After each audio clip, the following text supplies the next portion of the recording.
selamat pagi. Selamat berjumpa kembali dalam pembelajaran sejarah Indonesia. Sejarah Indonesia kita kali ini kita akan membahas bagaimana kerajaan Islam di Indonesia, khususnya kerajaan Aceh yang ada di Sumatera Utara. Nah, minggu lalu kita sudah belajar kerajaan Aceh yang pertama itu adalah Samudra Pasai. Nah, minggu ini kita akan belajar ataupun tujuan pembelajaran kita minggu ini adalah kalian diharapkan mampu mengetahui bagaimana kerajaan Aceh. Nah, langsung saja simak penjelasan singkat berikut ini. Latar belakang dari kerajaan Aceh itu dulu yang kita bahas. Pertama, Kesultanan Aceh Darussalam merupakan sebuah kerajaan Islam yang pernah berdiri di Provinsi Aceh, Indonesia. Jadi maksudnya kerajaan Aceh ini letaknya di Provinsi Sumatera Utara, khususnya di Aceh. Nah, Kesultanan Aceh terletak di utara Pulau Sumatera dengan ibu kota Bandar Aceh Darussalam. Pada awalnya, kerajaan ini berdiri atas wilayah kerajaan Lamuri, kemudian menundukkan dan menyatukan beberapa wilayah kerajaan sekitarnya mencakup Daya serta Pedir. Selanjutnya, pada tahun 1524, wilayah Pasai sudah menjadi bagian dari kedaulatan Kesultanan Aceh. Itulah yang menjadi latar belakang berdirinya kerajaan Aceh. Kemudian, letak geografis ataupun letak dari kerajaan Aceh, yaitu di abad 15, kerajaan Aceh didirikan oleh Muzaffar Shah, terletak di Pulau Sumatera bagian utara, dekat dengan jalur perdagangan dan pelayaran internasional.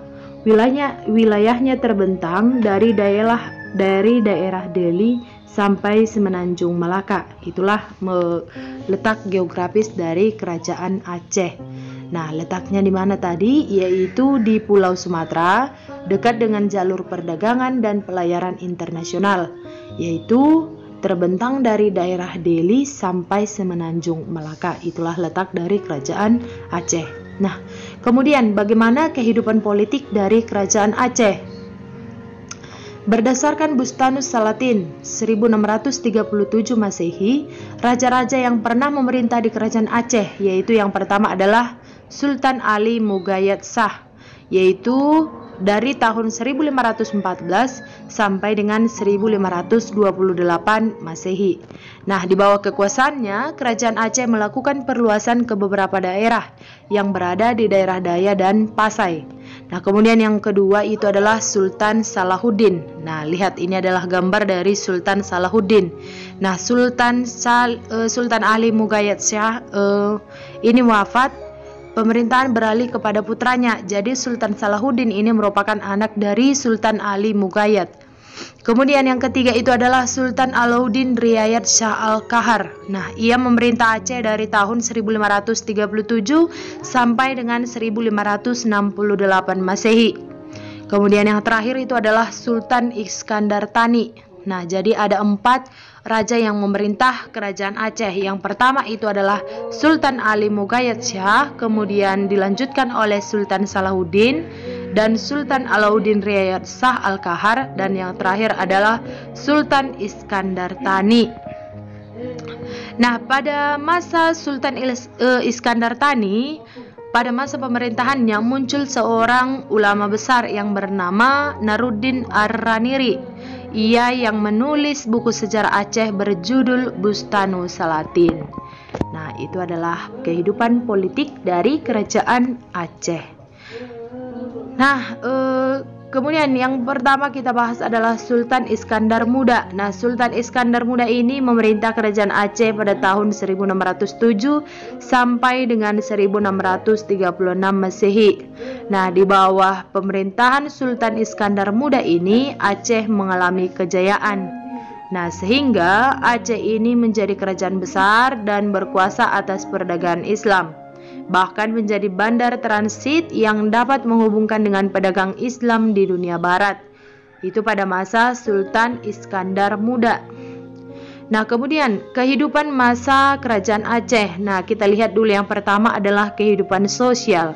Jadi bagaimana kehidupan sosial dari kerajaan Aceh?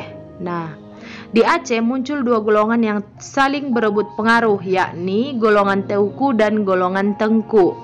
Golongan Teuku adalah kaum bangsawan yang memegang kekuasaan sipil. Adapun golongan Tengku adalah kaum ulama yang memegang peranan penting dalam bidang agama. Jadi maksudnya di sini kehidupan sosial dari kerajaan Aceh itu terdiri dari dua golongan.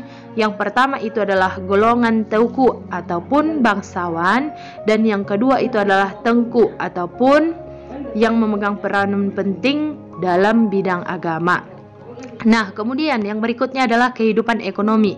Nah, jadi bagaimana kehidupan perekonomian dari kerajaan Aceh? Nah, dalam kejayaannya, perekonomian kerajaan Aceh berkembang pesat. Daerahnya yang subur banyak menghasilkan lada. Kekuasaan Aceh atas daerah-daerah pantai timur dan barat Sumatera menambah jumlah ekspor ladanya. Penguasaan Aceh atas beberapa daerah di Semenanjung Melaka menyebabkan bertambahnya badan ekspor penting, timah dan lada.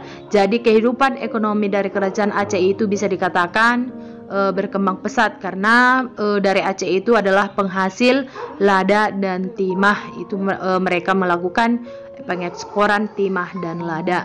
Itu adalah kehidupan ekonomi. Nah, kemudian masa kejayaan kerajaan Aceh.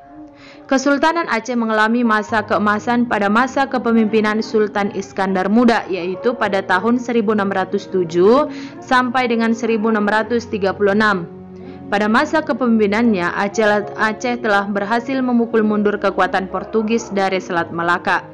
Pada tahun 1586, Kesultanan Aceh melakukan penyerangan terhadap Portugis di Malaka dengan armada yang terdiri dari 500 buah kapal perang dan 60.000 tentara laut. Walaupun Aceh telah berhasil mengepung Melaka dari segala penjuru, namun penyerangan ini gagal dikarenakan adanya persekongkolan antara Portugis dengan Kesultanan Pahang. Itu adalah masa kejayaan dari kerajaan Aceh. Nah, kita bahas masa kemunduran dari kerajaan Aceh ataupun penyebab dari kemunduran dari Kesultanan Aceh ini. Bermula dari kemangkatan Sultan Iskandar Thani pada tahun 1641.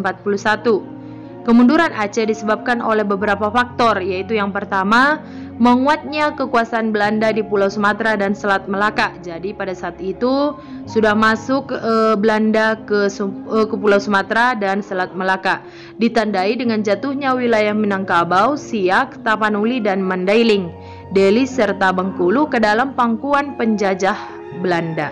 Faktor penting lainnya yaitu perebutan kekuasaan di antara pewaris tahta kesultanan. Jadi antara pewaris tahta kesultanan itu saling berebut, ataupun keturunan raja yang sebelumnya itu saling berebut kekuasaan. Itulah yang menyebabkan masa kemunduran dari kerajaan Aceh. Nah, yang menjadi kesimpulan pembelajaran kita kali ini yaitu bisa ditarik kesimpulan bahwa kerajaan Aceh merupakan kerajaan bercorak Islam yang letaknya sangat strategis di jalur pelayaran dan perdagangan internasional. Aceh juga memiliki daerah kekuasaan yang sangat luas, sehingga kerajaan ini sangat maju terutama di bidang perekonomiannya. Perkembangannya sangat pesat, terlebih saat pemerintah Sultan Iskandar Muda. Jadi pada saat Sultan Iskandar Muda, kerajaan Aceh ini mengalami perkembangan yang sangat pesat. Di bawah kepemimpinannya, kerajaan Aceh tumbuh menjadi kerajaan yang besar dan berkuasa atas perdagangan Islam. Jadi itu adalah kesimpulan dari pembelajaran kita kali ini, ataupun pembahasan kita mengenai kerajaan Aceh. Inilah kesimpulannya. Nah, demikianlah pembelajaran singkat kita kali ini. Apabila masih ada yang kalian kurang pahami, bisa langsung kalian tanya melalui WA pribadi Ibu. Sampai jumpa di pembelajaran kita selanjutnya, yaitu persiapkan diri kalian. Minggu depan kita akan belajar tentang masih seputaran kerajaan Islam, yaitu di wilayah Riau. Sekian dan terima kasih.